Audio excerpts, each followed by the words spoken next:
Hey, this is Angela here with Lost in Reviews, and I'm here with Andrew from Jimmy Tupper versus the Goatman of Bowie. That's right. Director, actor, writer, editor, you pretty much did it all, right? Yeah.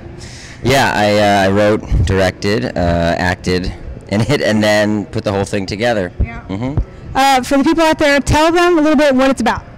The film is another found footage horror piece that follows a guy named Jimmy Tupper who believes there's a monster in the woods in his hometown of Bowie, Maryland. And he steals his friend's video camera and goes out to the woods in hopes of capturing footage of the monster to prove to his friends that he's not crazy. But it's also more of a reaction to found footage films. It's not necessarily attempting to be the next Paranormal Activity. It's a little more irreverent and self-aware, I think, than a lot of the other found footage horror films we've seen. Now, the Goatman itself, is that folklore from Maryland already, or did you, because I don't know, is that already around? Yeah, no, it's not as famous as the Jersey Devil or Bigfoot, but it is an urban legend. You know, it's on Wikipedia, and it's in Weird US, and it's been on the History Channel. And they say that there's a monster in the woods that's half man, half goat, that was a product of genetic splicing at the Beltsville Agricultural Center, and that he kills people's pets, and every once in a while, a human being, and he carries around an axe, getting rid of all of these victims in PG County and Bowie area. Oh, wow. Okay, so how did you come up with the idea of this, the whole setup with the folklore mixed in with the found footage and all that? Well, the concept for it being found footage just came out of being an indie DIY filmmaker.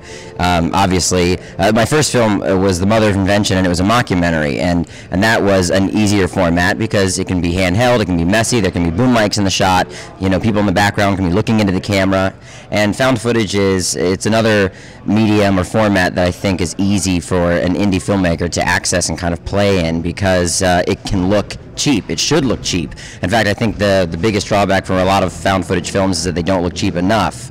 You know, so it really came about because of restrictions that I have as far as resources, time, and money. But then I started structuring it out, and I realized I think this is actually a cool way to explore this urban legend and kind of give a central figure. A lot of those films don't have a central main character that you journey with that's, you know, a hero. A lot of them are all doomed, and it's a very dismal kind of downer ending. But our film goes in a couple of opposite directions.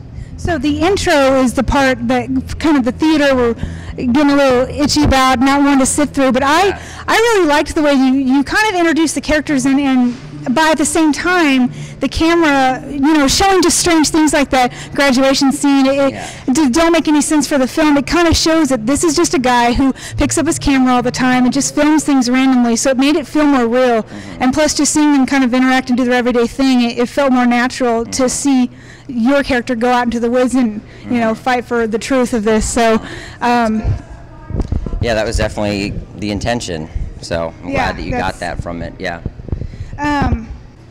The audio mess up, that was an intentional audio mess up. Can you try to explain, because we were trying to understand, was it just that your character, maybe you didn't own the camera, so you didn't quite know how to work it, and that's what the mess ups were coming from? Well, actually, I don't know where the mess ups came from because they were actually on the tape. That was part of the restrictions that I gave myself. I didn't quite go Dogma 95 with this Goatman movie, but I gave myself boundaries, and I said, you know, the camera can't ever pause and record unless an actor's hand could have been on the button. Right. You know, there's no fast forwarding like in a lot of the found footage films that are found by producers, edited, and then released. This is supposed to feel like you took it out of the camcorder and then put it on a screen.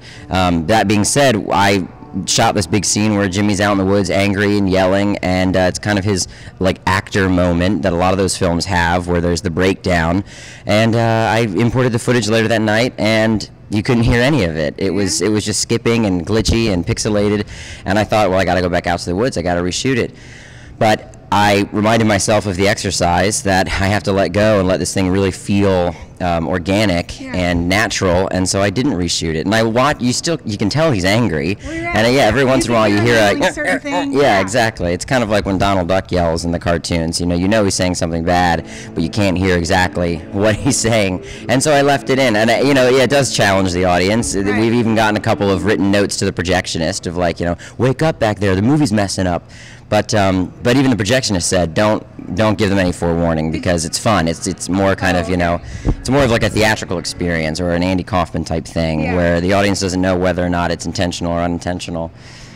Well, I loved hearing the story because I didn't get to go to that screening you were talking about, but having almost a riot break out because I didn't understand the way it goes. Do you think that that'll happen again in another screening, or? You know, I don't know. I think that there's enough clues along the way that alluded to the notion that we are purposefully putting you through something that's almost, it's just purposefully slow-paced or naturally paced because it's just a tape right out of the camera. And I think that you get clued into that pretty soon. And then I would assume those glitches, at that point, once they occur, the audience is already kind of caught up to our concept and they can go with it. But I know that's not true. You know, we may still have a couple of people get uncomfortable, but that's part of the ride, you know. I think hopefully it'll get out that there's problems like that and that people can just sit through them and enjoy it. They'll learn to expect it a little bit. Is it at all embarrassing to watch yourself doing some of the things that you did in this? No, it's not embarrassing. I've been acting since I was 8 or 9, and at this point, it doesn't seem like it's myself. I look at it completely objectively. It seems like it's a guy. I mean, even when I reference a scene, I say he or something like that. I don't say I. It doesn't feel like it's Andy up there acting. I feel like there's director Andrew and then actor Andrew, and they're separate entities, and that sounds pretty schizophrenic, but and sometimes they don't listen to each other, and I wish that I'd done something differently.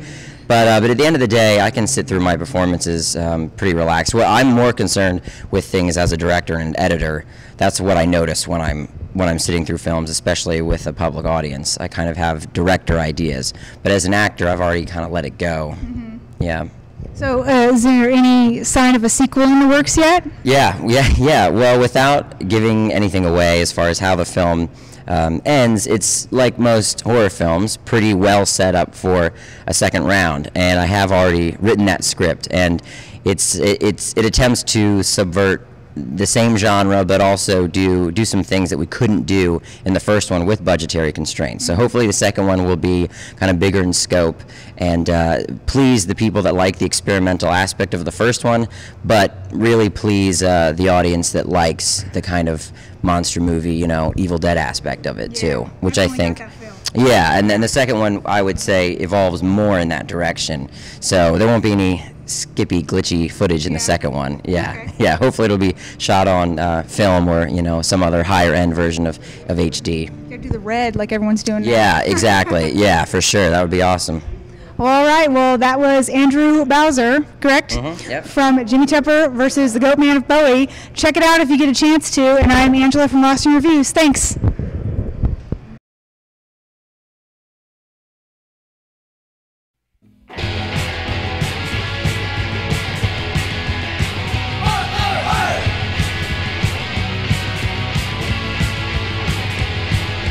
Jimmy, tell these bros what you said. Tell the camera what you just said, bro. Come on, man, just tell them what I'm not gonna fucking say it again. Jimmy saw the fucking goat man in the woods. I didn't say I saw the fucking goat Alright, man, chill the fuck I out. said I saw something. Fuck, I said I saw something that didn't just look like a person. Yeah, I know, I get it. Something that looked like the fucking goat man. Got it.